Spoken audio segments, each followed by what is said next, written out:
maioria de vocês. Né? Eu sou professor aqui do programa, meu nome é Vicente Garnica, só que eu estou vindo pouco aqui, então não estou conhecendo muito os alunos mais novos, né? Os do meu grupo eu conheço, os caras do trabalho, mas... e aí o Diego me convidou para dar um seminário e eu vou ser muito sincero com você. Eu sentia que eu não tinha o que falar, eu não tinha nada absolutamente novo para falar com vocês. A minha pesquisa todo mundo conhece, meu grupo está circulando aqui no programa, ele volta e meia está apresentando os projetos, né? Mas eu não queria também dizer não para o Diego, porque eu acho que participar do seminário faz parte do nosso dia a dia, né? O programa recebe tão bem os meus estudantes, o meu grupo, então eu falei assim, eu vou dar um jeito de encontrar alguma coisa para falar. Então, aí, eu decidi falar sobre esse tema aí, que é uma novidade para mim também, né? Então, entendam esse seminário não como a gente está acostumado a entender seminários, que é aquela coisa meio de show, né? Então, o cara estuda, aí vem aqui dar um show sobre a pesquisa que ele fez. Não é com essa intenção que eu estou dando esse seminário. Vou apresentar algumas questões que têm aparecido no meu campo de pesquisa, né, que são novidade, inclusive para o meu grupo de pesquisa. E aí, a partir disso, a gente vai discutir algumas coisas, se vocês julgarem que é interessante discutir, né? Então, o título que eu dei foi esse aí, Desterrados em Nossa Terra, e o que a gente vai tratar aqui é sobre a circulação internacional de ideias na educação matemática. Eu acho que esse é um tema muito importante para a gente que está participando ou começando a participar do mundo de pesquisa, do mundo acadêmico, né?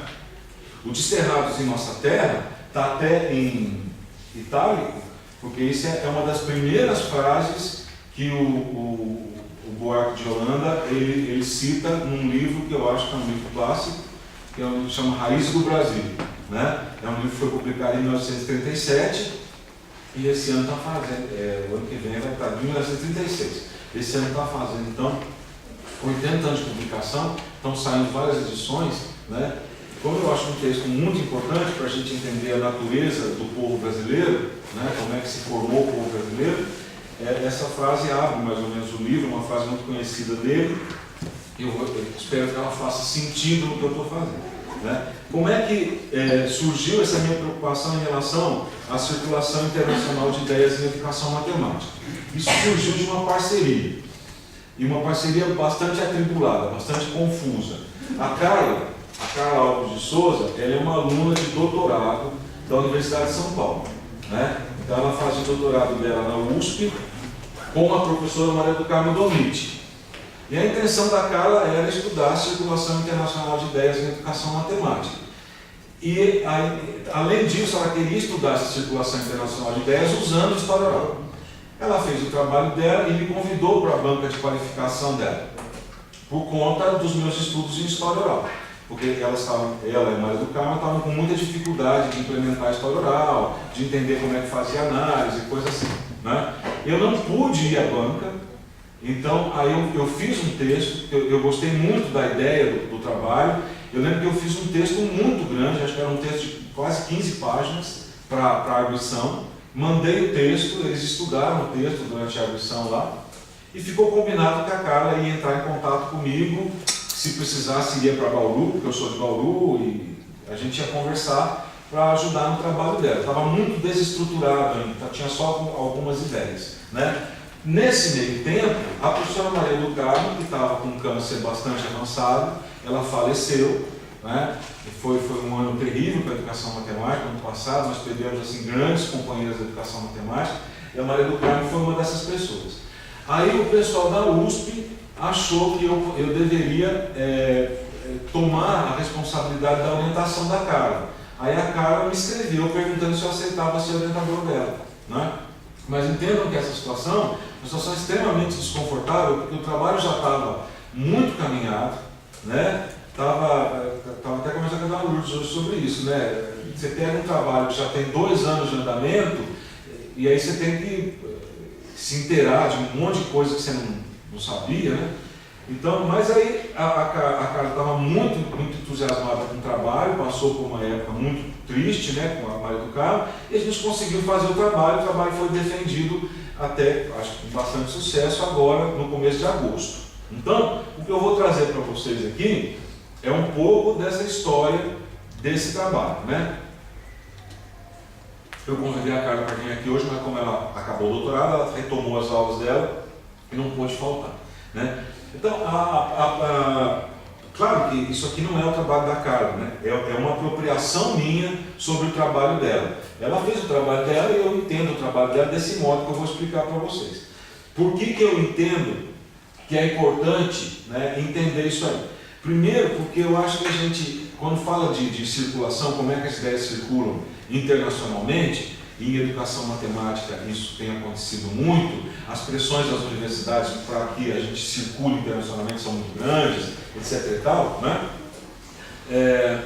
A gente não pode, por conta desse mundo em que a gente vive, esquecer que a gente é vítima de um espírito colonizado, né? A gente é um país colonizado, é um país que tem um espírito colonizado e que tem que vencer um pouco essas limitações da colonização, né? de se sentir escravo de um certo senhor, né? Que seria a Europa, que seriam os países desenvolvidos, para poder fazer alguma coisa que seja nossa, né? Então, a ideia como eu já disse para vocês, a ideia do espírito colonizado é do Sérgio Buarque de Holanda, né?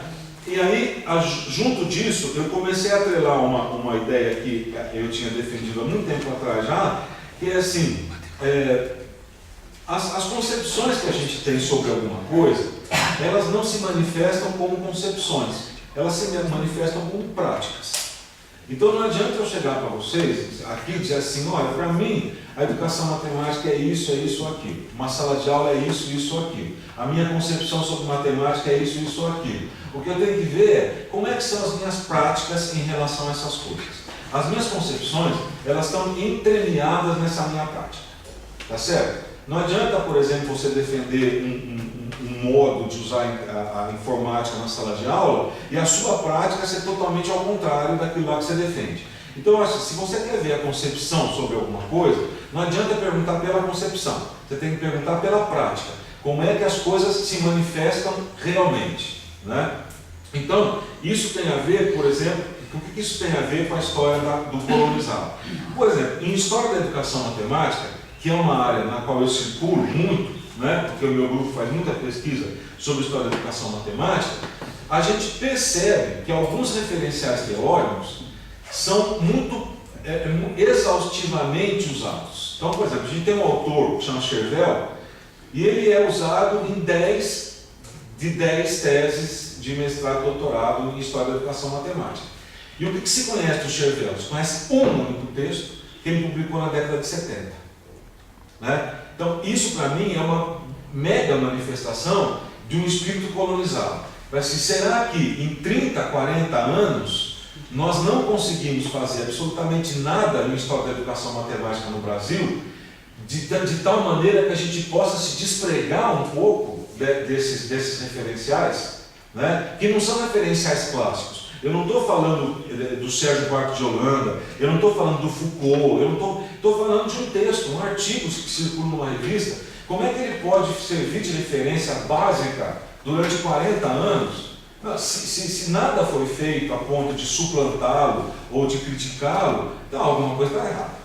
Tá certo? Então isso é uma manifestação do nosso espírito colonizado. A gente prefere muitas vezes usar um autor que não é do nosso meio, é um autor que é estrangeiro, porque ele parece dar mais legitimidade para o que a gente faz, mesmo que a gente faça coisas melhores ou mais atualizadas.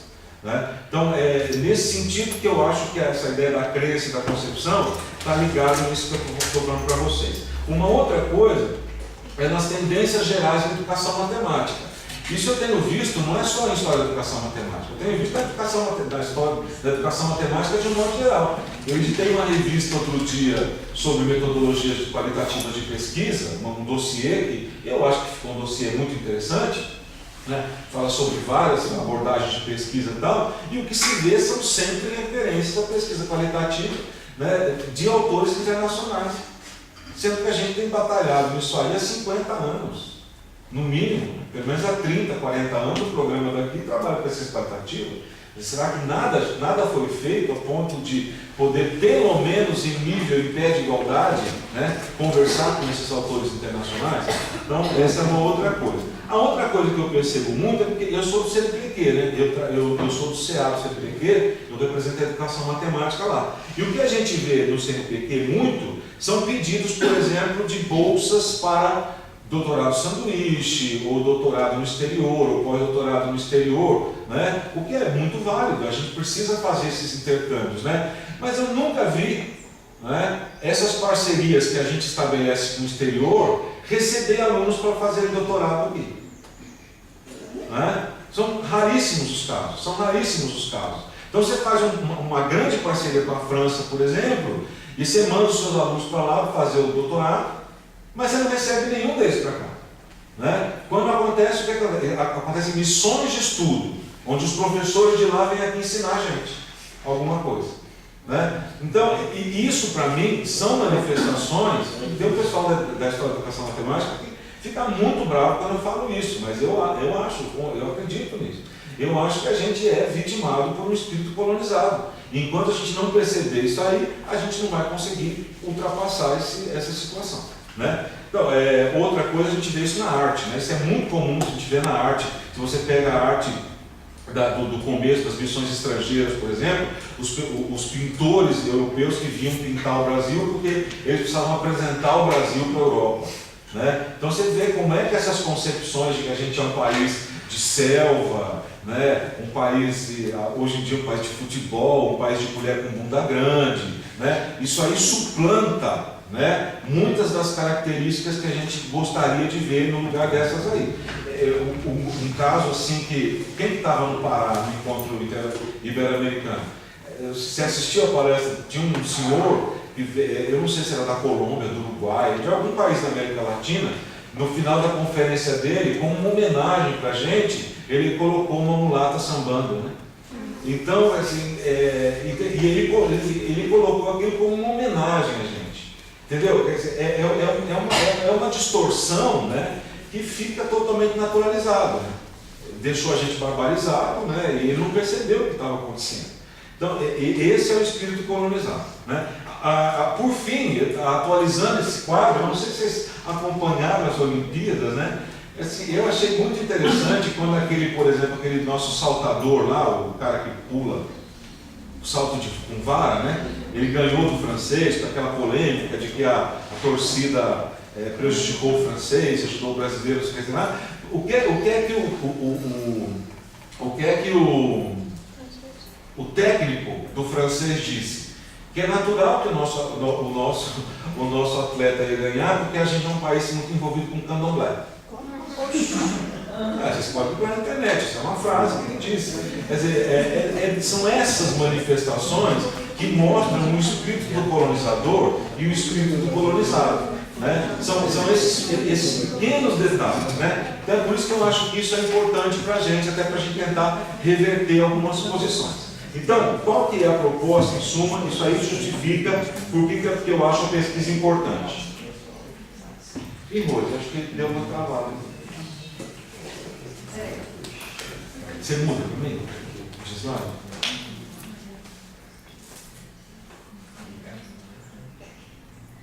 Eu não sei nada mexer nessas coisinhas. Então, a proposta da pesquisa é a seguinte: é compreender aspectos do movimento de circulação e apropriação de um movimento ideário educacional que evidencie mobilizações em termos acadêmicos, expressiva intencionalidade e repercussão. Trocando em miúdos, existem certos movimentos internacionais, é certo? Por exemplo, em educação matemática, estou falando, né? Existem vários, mas em educação matemática, etnomatemática, didática francesa, matemática moderna, são ideários internacionais, é um conjunto de ideias internacionais que, num determinado momento, chegam no Brasil e a gente aplica, a gente se apropria dele ou não se apropria, simplesmente se submete, mas existem certos ideários que circulam internacionalmente. A gente queria entender mais ou menos como é que acontece essa dinâmica, tá certo? Claro, com todos os problemas que a gente tem para entender isso. É um doutorado cheio de problemas, que foi feito em muito menos tempo do que um doutorado usual, por conta do problema de saúde da Baía do Carmo, por conta do orientador não entender absolutamente nada sobre isso. Então, vocês têm que entender toda essa história nesse contexto, né, que eu te falei. Agora, a gente não podia falar assim, a gente vai falar de um movimento genérico, tá certo? Então a gente vai assim, vamos escolher um movimento, vamos escolher um ideário e ver como é que esse ideário circula. Ou seja, uma primeira abordagem funciona mais ou menos como um estudo de caso, né? A gente quer ver como é que um ideário funciona para depois a gente conseguir fazer estudos mais genéricos, mais gerais, mais amplos, mais panorâmicos. Qual foi o ideário que a gente escolheu? O ideário foi a didática da matemática francesa. Vocês já devem ter ouvido falar, são os trabalhos do Verneau, os trabalhos do Rousseau, os trabalhos de Chevalard, né? Um dos grandes focos de pesquisa na didática francesa é a PUC de São Paulo, né? Aqui em Rio Claro, esse ideário não tem muita entrada, a gente não vê ninguém estudando isso aqui, mas é um ideário que tem uma repercussão bastante grande no Brasil, né? Em vários estados, por exemplo, no Mato Grosso do Sul, em Pernambuco, no sul do país, na PUC, né? Você tem vários lugares assim. E por que a didática da matemática francesa? Ele não tem nada com isso. Quando eu cheguei nessa brincadeira, a didática da matemática francesa já tinha sido escolhida como um movimento, né? E a única coisa que eu tomei o cuidado de falar para cá é fazer o seguinte: nós não estamos nem defendendo, nem criticando a didática da matemática francesa. Aliás, nós nem conhecemos a didática da matemática francesa. Não é a intenção da pesquisa conhecer esse ideário. Poderia ter sido outro ideário. Podia ser a matemática moderna, podia ser a etnomatemática, podia ser uma determinada escola filosófica, sei lá, podia ser um monte de coisa. A gente pegou isso aí porque a Maria do Carmo tinha proximidade com o pessoal que estudava a didática francesa, tá certo? Mas a gente não quis entrar na didática francesa, até porque a gente não queria encontrar confusão com esse pessoal, porque a gente não é especialista em didática francesa. Então a gente não podia ficar julgando, né, o movimento. A gente quer saber só como é que ele circulou, né? Então, em síntese, as ideias que circulam, né? Qual ideia ou movimento a gente está efetivamente focando nessa pesquisa? São perguntas que a gente tinha. Como é que se entende o que seja uma dinâmica de circulação de ideias? E qual é a abordagem metodológica a partir do qual eu vou dar conta de estudar isso? São perguntas que a gente tem que fazer quando vai começar uma pesquisa, né? Qual que é meu tema, né? De onde que eu vou buscar referencial para me sustentar e como é que metodologicamente eu ataco esse tema. São 3 questões básicas, né? As nossas respostas são: primeiro, o ideário que a gente ia focar é a didática da matemática francesa. Como é que a gente ia tentar entender a circulação de ideias? Tem um monte de diferencial para isso. A gente optou pela sociologia, né? Então a gente vai entender a circulação de ideias a partir da sociologia. Você dá conta de tudo? Obviamente não.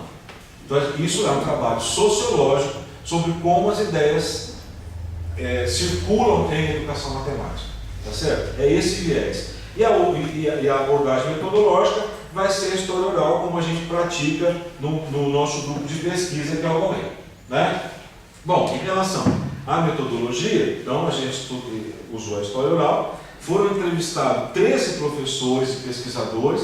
Esses 13 pesquisadores, para quem já circula na área, vai conhecer todos eles, obviamente, mas para quem não conhece, é interessante dizer assim: existe um certo grupo de pesquisadores que se envolveram com a matemática didática francesa durante muito cedo, e na verdade foram até os responsáveis por trazerem esse movimento da França para o Brasil, né? Esse grupo basicamente meio que se originou ali na PUC São Paulo e depois acabou se espalhando, né? Então a gente entrevistou todos os pesquisadores originários desse grupo, né? O que foi um esforço considerável para a Carla, porque no meio desse monte de aflições que ela vivia, ela teve que viajar para 4 ou 5 estados diferentes para fazer as entrevistas dela, né? Porque ela usou os 13 entrevistados, eles são de 6 universidades diferentes.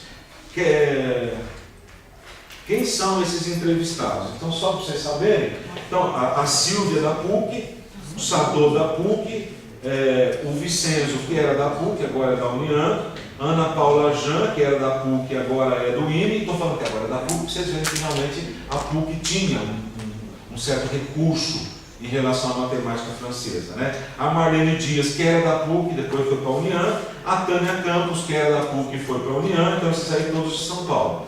Luiz Carlos Paes, Marilena Bittar e o José Luiz Magalhães de Freitas, que é da Federal do Mato Grosso do Sul. Marcelo Câmara, a Paula Baltar, o Paulo Figueiredo, que são da Federal do Pernambuco, e o Méricles, que é da Federal de Santa Catarina, né? A única pessoa que nós entrevistamos, mas que nós não pudemos usar o depoimento, foi a Ana Paula Jean, que infelizmente enrolou muito para dar a sessão de direitos para a gente, e ela foi dar a sessão de direitos uma semana antes da tese ser defendida. Então vocês têm noção que nada mais podia ser feito, né? Não podia, cobramos tantas vezes quantas foram necessárias, mas nenhuma resposta foi obtida. Teve uma hora que assim, manda pau, tira fora o depoimento dela, tirou fora, e uma semana antes de defender ela falou que podia usar. Não foi usado, né? Obviamente. É bom falar isso porque eu acho que quem transita no mundo de pesquisa tem uma certa responsabilidade, inclusive com os projetos que os outros desenvolvem, né? Então, se você aceita dar depoimento para uma pessoa, para fazer uma pesquisa, você tem que saber que você também é responsável por aquela pesquisa. Que se você não conferir aquilo lá, se você não cumprir os prazos, né, você pode acabar prejudicando aquela pesquisa ao invés de ajudar. Então, acho que é bom a gente começar a colocar as coisas em dia, porque senão parece que a gente está sempre solto num mundo onde a gente não tem responsabilidades e compromissos, né? Bom, em relação ao que se perguntou, o que se perguntou foi usual. Como é que a pessoa fez o contato com a didática da matemática francesa, o que ela acha da matemática francesa, as influências que ela acha que a matemática francesa tem, como é que foram os primeiros contatos com o movimento, o que ela sabia da história do movimento. Basicamente, né, nesse eixo que rolou essa conversa. Como é que foram feitas as análises? Usualmente, como a gente faz em história oral. Transcrevendo, textualizando e tentando analisar por convergência. A gente começou a perceber que os depoimentos tinham algumas convergências. As pessoas, às vezes de modo diferente, falavam sobre os mesmos temas. Então a gente foi agrupando os temas. Tá certo? Basicamente é isso, análise por convergência. Ela é feita a partir de um cotejamento entre os vários depoimentos. Eu percebo que eu entrevistei 7 pessoas, todas elas falaram sobre Rio Claro. Rio Claro é um tema. Todas elas falaram sobre matemática moderna, esse é outro tema. E aí a gente vai formando temas e ao lidar com esses temas eu vou compreendendo a minha pergunta de pesquisa. Basicamente é isso. Agora, esse aqui demora um pouquinho mais, né? Qual é o nosso referencial da sociologia? O referencial que a gente usou. Basicamente, ele se serviu de 2 ou 3 autores só, mas são autores que são substanciais para estudar a circulação de ideias. Um deles é o Bourdieu, né? Então, o que o Bourdieu fala? E quando a gente vai tratar da circulação de ideias, a gente tem que sempre ter na cabeça que os textos, as produções humanas, texto não é só texto escrito, né? As produções humanas, elas circulam sempre sem o contexto de produção delas. Você faz uma coisa aqui no programa de Rio Claro, essa coisa vai circular fora do programa de Rio Claro. Tá certo? Ela não vai ficar circulando só aqui dentro. Então, basicamente, as coisas circulam sem o contexto dela, né?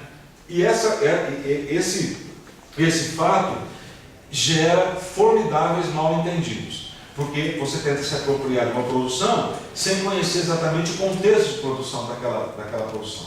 Né? Então, isso é muito complicado. Ele fala, toma cuidado com isso. Né? Outra coisa, as diferenças são tão grandes entre as traduções históricas do colonizado para o colonizador, quer dizer, de quem produz e de quem se apropria, as tradições históricas são tão diferentes, nesse caso, as da França e as do Brasil, né? Que o que acontece? Frequentemente, a gente cria oposição fictícia entre coisas semelhantes e aproxima coisas que são diferentes. Por quê? Porque a gente perde o panorama histórico. Tá certo? Nós não vivemos na França. Tá? Consequentemente, quando a gente vai fazer matemática francesa, a gente vai fazer matemática francesa no Brasil. Né? Então a gente não está seguindo as resoluções da educação francesa, as políticas educacionais, a gente não tem alunos franceses, professores franceses, nosso sistema de formação de professores é diferente. Né? Então isso faz, às vezes, que a gente ache que são parecidas coisas que são totalmente distintas, e às vezes a gente acha que são totalmente distintas coisas que são muito parecidas. Né? Isso é o Bourdieu que fala para a gente. A outra coisa, assim, quando você vai estudar circulação de ideias, você tem que tomar cuidado também, principalmente quando você está aproximando ideias produzidas no norte e consumidas no sul. Tá certo? Esse norte e esse sul não são geográficos. Tá certo? Não é porque está em cima ou está embaixo. Mas ele fala assim, ó, existe uma certa estratégia, uma certa comunidade de poderes que eu vou chamar de norte. O norte é o lugar do colonizador. Esteja ele geograficamente onde ele está. Tá certo? E o sul é o lugar do colonizado. Frequentemente isso é o que outros autores da filosofia vão chamar de corredores isotópicos. Né? Norte é sempre uma palavra mais valorizada do que sul. Do mesmo jeito que macho é mais valorizado que fêmea. Né? Alto é mais valorizado que baixo. As palavras têm um certo poder, uma certa força. Tá certo? Então o que acontece? Norte é o lugar do colonizador. Né? Sul é o lugar do colonizado. Aí esse cara que chama Martuchelli, ele fala assim, o que acontece é que muitas vezes, né, você só se constitui como um indivíduo do norte quando você nega ao indivíduo do sul a figura de indivíduo.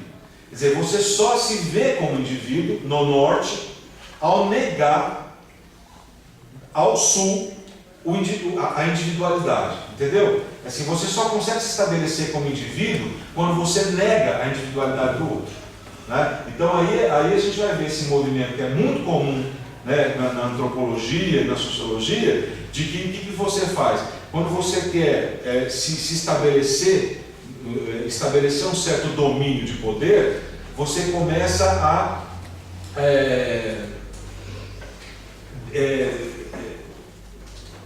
demonificar, né? Não é esse termo, mas você começa a tirar do seu antagonismo as características de humanidade. Né? Então, por exemplo, o que os gregos faziam? Os gregos, eles queriam se estabelecer como poderosos. Então tudo que não era grego era bárbaro. Tá certo? Então era uma cultura que era para ser totalmente desprezada. Né? E a gente vai ver isso aí na história, desde a história antiga até na história contemporânea. Né? Quando um cara da Olimpíada chega aqui e acha que ele pode inventar que foi sequestrado num posto de gasolina, é porque ele está dizendo, ó, a questão da lei no Brasil é uma questão bastante flexível, né? Então qualquer bobagem lá que eu falar, eu que sou do norte, né, vou conseguir emplacar uma versão. Entende como é que é isso? Então como é que você faz? Para você se estabelecer como indivíduo, você tira essa característica de indivíduo daquele que você quer dominar. Né? Isso é muito comum e isso acontece em educação matemática o tempo todo. Eu já fui em seminários internacionais, por exemplo, onde pessoas da Espanha disseram claramente assim, mas o que vocês podem falar sobre história? Vocês nem têm história. Né? Por quê? Porque, obviamente, a gente fala de formação de professores do Brasil, e a nossa história de formação de professores do Brasil começa no começo do século XX. Né? Enquanto que você fala isso na Espanha e Portugal, isso aí começa no século IX. Né? Então, ele, abertamente, a hora que você começa a cutucar um pouco, um espanhol falou assim, até a questão de vocês terem história é uma questão problemática, vocês não têm história, o país de vocês começa no século XVI. Né? É mais ou menos isso, se você tira o poder, se você quer dominar, você tira o poder daquele que você quer dominar, inclusive de ter história. Né? Isso é muito sério. Né? E aí o Martuchelli continua, estudar essa diferenciação entre norte e sul do ponto de vista sociológico não é possível sem que se faça um rodeio histórico. Ou seja, não dá para estudar, mesmo que você não esteja interessado em estudar história, você não consegue estudar a questão do domínio da colonização, né, se você não tiver alguma abordagem histórica, para entender como é que a história do colonizado é feita em relação à história do colonizador, né? Então, a construção do outro, né? O outro, para que o outro seja colonizado, ele precisa ser entendido só a partir das insuficiências e das anomalias. É mais ou menos o que o Rômulo fala em relação à sala de aula, né? O que a gente faz, na verdade, em sala de aula, nas pedagogias tradicionais, é quase que colonizar, né, o aluno, né? Então você sempre mostra, você usa o aluno como se ele fosse o poço da insuficiência, né? Eu que tenho que colocar as coisas nele, né? Dele nunca vai vir nada que preste, né? É lá que a coisa se deforma, eu que levo a coisa, né? Então é sempre a compreensão pela falta, né? O Rômulo fala de compreensão pela falta, mas isso é uma coisa que a sociologia trata em relação a insuficiências e anomalias.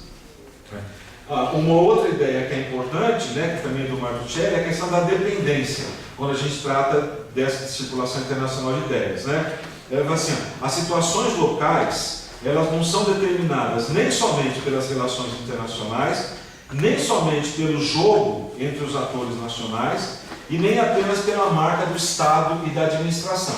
Para você entender a dependência, você tem que jogar com esses três fatores ao mesmo tempo, né? A dependência dessa circulação internacional de ideias, né? Você tem que entender mais ou menos como é que as relações econômicas internacionais funcionam, porque isso é fundamental para a circulação de ideias.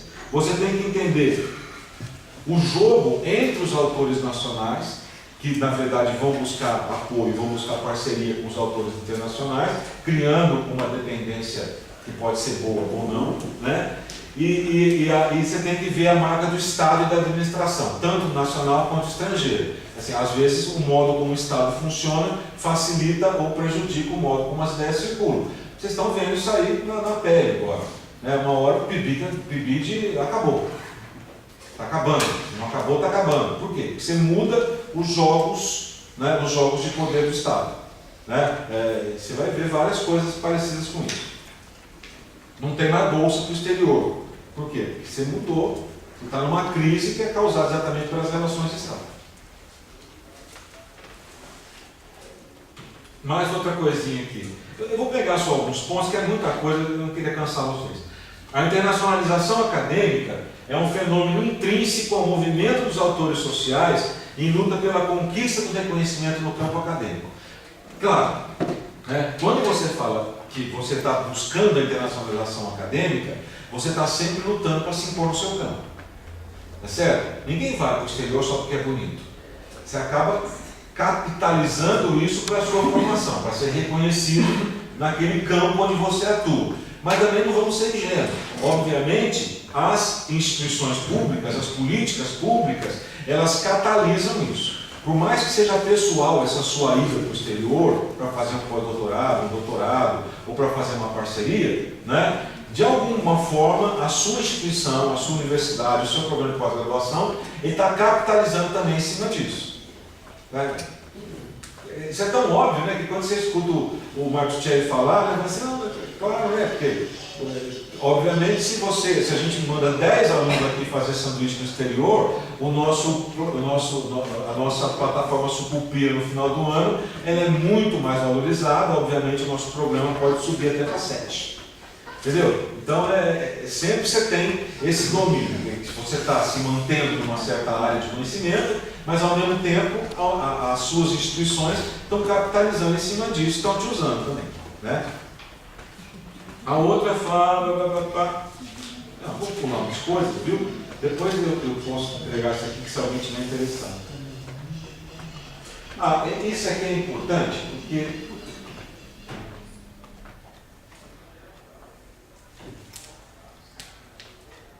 Não, é esse aqui que eu queria mostrar.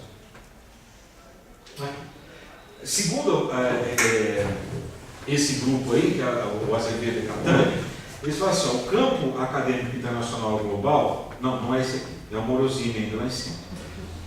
Ele analisa modelos e estratégias do processo de internacionalização da educação superior como é que a educação superior vai se internacionalizando a ponto de você começar a criar projetos de parceria para mandar alunos para o exterior, etc. E tal, né? Isso aí que a gente vive hoje em dia. Então, assim, ó, a gente só pode entender isso aí a partir de dois modelos. O primeiro é o modelo de cooperação internacional tradicional e o segundo seria o da cooperação internacional horizontal. O primeiro modelo, que é basicamente o modelo em que a gente vive, ele é caracterizado por relações de competitividade entre as instituições de ensino superior, que querem capitalizar ou querem captar sujeitos consumidores.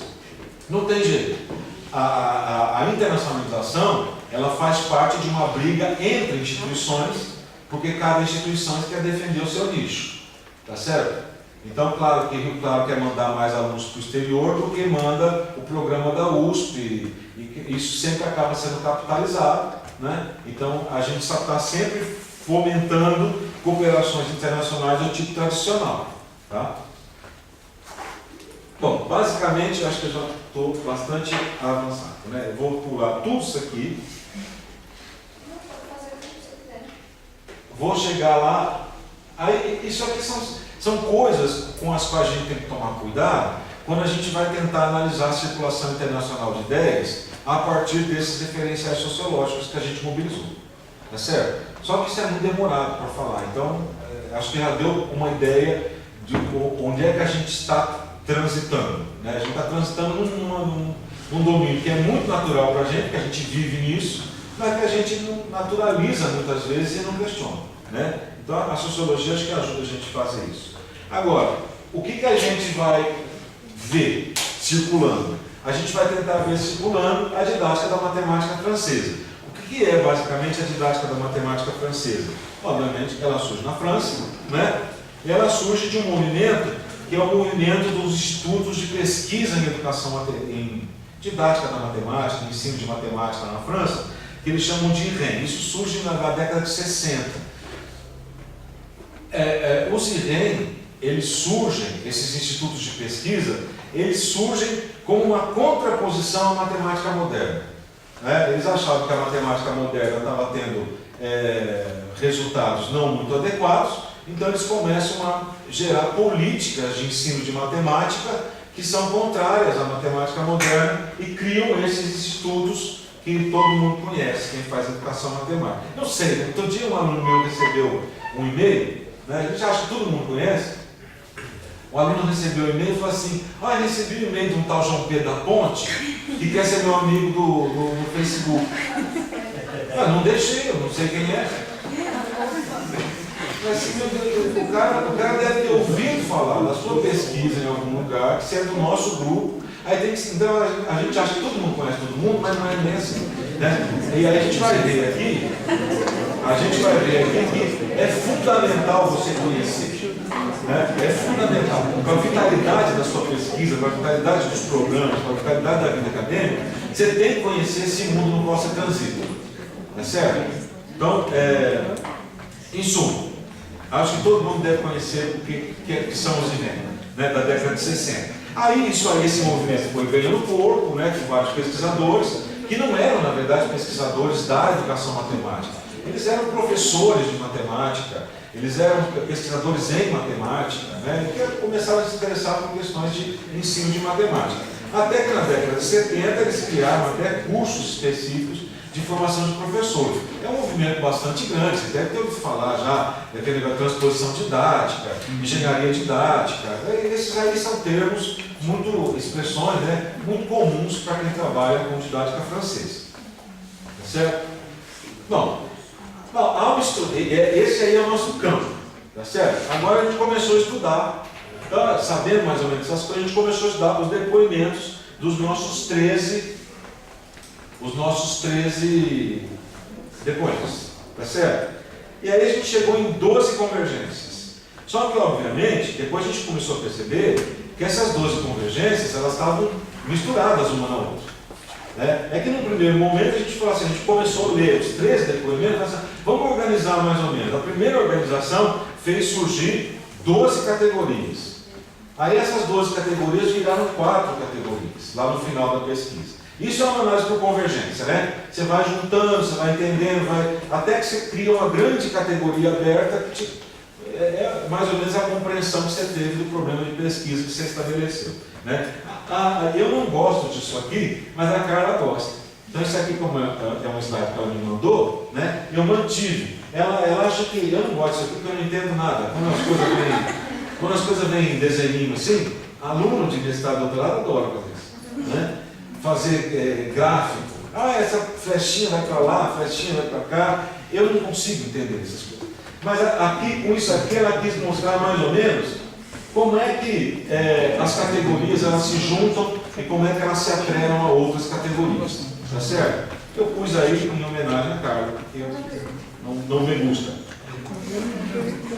Bom, em relação às convergências. A primeira convergência, projetos oficiais. Eu vou lendo aqui e vou explicando o que elas são, né? Assim, quando a gente estudou os depoimentos, a gente percebeu que alguns projetos oficiais eles eram extremamente relevantes para que algumas ideias circulassem internacionalmente. Sem ter um projeto que seja garantido institucionalmente, você não faz a ideia circular. A ideia nem se forma direito, né? Então, tudo começa a partir de um projeto oficial. Projeto oficial significa um projeto que é mantido por uma instituição, que é financiado por uma agência, né? Então você tem que ter um projeto para que essa ideia ganhe corpo e comece a circular internacionalmente, né? No caso da matemática francesa no Brasil, basicamente é um projeto CAPES-COFECUB. É um grande projeto de parceria internacional que a CAPES recentemente relançou, inclusive o Wagner Valente, quem conhece, né? Tem um projeto de parceria agora com a França, outra vez, que é exatamente nos modelos, né? CAPES-COFECUB. Então você tem um grande projeto, que é um projeto de parceria, CAPES é do Brasil, COFECUB é da França, e eles promovem visitas de parceria, coisas assim, né? E aí as ideias começam a circular. Você leva ideias brasileiras para lá, teoricamente, você traz ideias francesas para cá, muito mais fortemente do que você leva a ideia brasileira para lá, mas tudo bem, né? A coisa começa a circular. A outra categoria são disparadores institucionais. Nenhum projeto sobrevive sem uma instituição por trás dela ou sem um grupo de pessoas. Então, quando a gente fala assim, instituição, o que é instituição? Né? O que é o programa de Rio Claro? O programa de Rio Claro somos nós. Tá certo? Se tirar todos os alunos, todos os professores daqui, não tem lá programa de Rio Claro. Então não existe um objeto genérico chamado programa de Rio Claro. Não existe um objeto genérico chamado programa CAPES-COFECUB. Tem que ter alguém tocando essa ideia, né? Tem que ter uma instituição por trás disso, né? Alguma instituição tem que pedir esse projeto CAPES-COFECUB. Como é que foi na didática francesa? Na didática francesa, basicamente, você tem um agente que é fundamental para entender isso aí, que é a professora Tânia Campos, da PUC de São Paulo, que é a primeira que vai fazer esse projeto CAPES-COFECUB, né? Depois vai abrir para outras instituições brasileiras, né? E você tem a PUC, que é outro grande disparador institucional, a PUC de São Paulo. Então você percebe isso.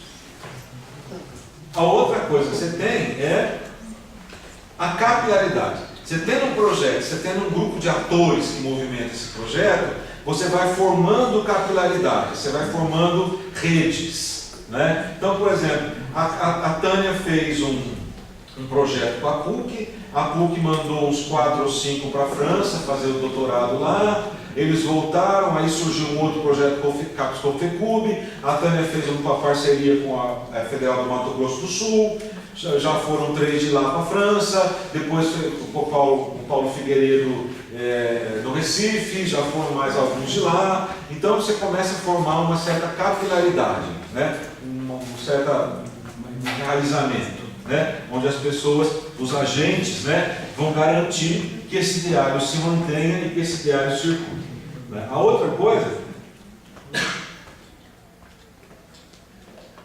é que para que uma ideia circule e seja apropriada, as pessoas que participam desse grupo, dessa capilaridade, elas têm que ter uma certa empatia com a ideia, né? Não tem jeito você não ter essa empatia. Agora, não vamos ser ingênuos. A empatia não significa assim, olha, eu vou abraçar o movimento da etnomatemática porque ele é maravilhoso, porque ele é não sei o que, não sei o que. Não é só por isso que você faz isso. Você cria uma certa empatia, porque é até vital para você criar essa empatia. Porque o seu orientador manda você criar essa empatia, porque você acha que é chique você poder estar num projeto e ir para a França, por exemplo, porque a instituição pressiona, porque você precisa prestar conta para a CAPES. Entendeu? Você tem vários, você tem inclusive as pessoas que acreditam piamente nos ideários. Né? Então você tem vários tipos de aproximação com o ideário. Mas de alguma maneira, alguma aproximação você tem que ter. Se você não suporta aquilo que o ideário manda você estudar, se você não suporta as pessoas que circulam com aquele ideário, se você não está numa instituição que apoia aquele ideário, você não está no ideário. Entendeu? Então você tem que ter uma certa empatia, né, com aquele ideário que você vai ajudar a circular. A outra coisa, existem certos princípios que você tem que defender, porque se você não defender, você não faz parte do ideário. Tá certo? O meu grupo de pesquisa é assim. Você pode pensar o que você quiser, mas tem algumas coisas você tem que pensar junto com nós. Entendeu? Não tem jeito. Se a sua concepção de história for uma concepção de história conservadora, fique à vontade para estudar história, mas não no nosso grupo. Tá certo? Então é muito claro. Se a sua concepção de metodologia for mais conservadora que a nossa, fique à vontade, vai estudar a sua concepção, mas não no nosso grupo. Entendeu? Você tem que ter alguns princípios, porque senão a coisa descamba. Você começa a abrir demais, a esgarçar demais as coisas. Então, tudo pode, né? Tudo pode. Então, você tem que ter certos princípios. O que são princípios? Princípios são coisas que não se discute. São princípios. Tá certo? Podem até mudar com o tempo. Né? Pode até mudar com o tempo. Mas eles são princípios. Eles são inícios. Né?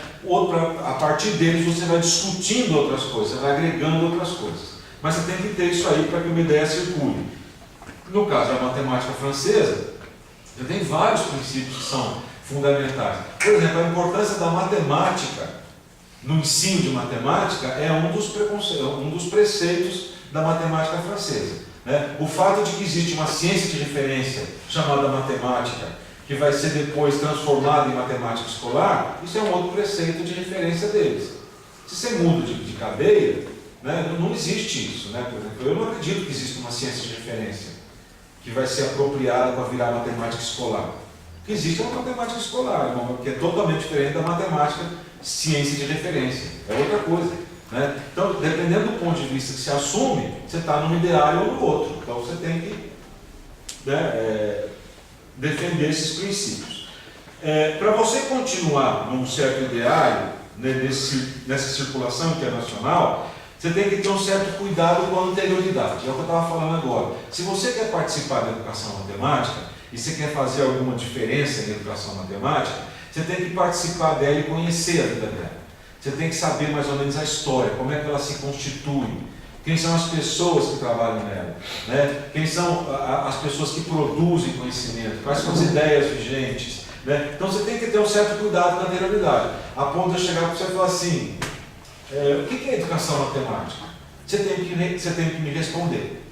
Né? É uma área do conhecimento que estuda isso, isso e aquilo. No Brasil tem tais e tais programas. Né? Eu faço pesquisa assim, porque meu grupo é assim, assado. Você tem um certo discurso que envolve inclusive o ingrediente histórico, né? De saber onde é que você está situado.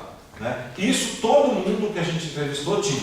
Então, assim, o que é a didática da matemática francesa? Eles conseguiam apontar todos os teóricos, todas as escolas, todas as teorias, explicar a relação com as teorias, né? Porque nem sempre elas conversam, né? São coisas diferentes. Então você tem que ter esse cuidado com a anterioridade para manter um certo ideário em circulação.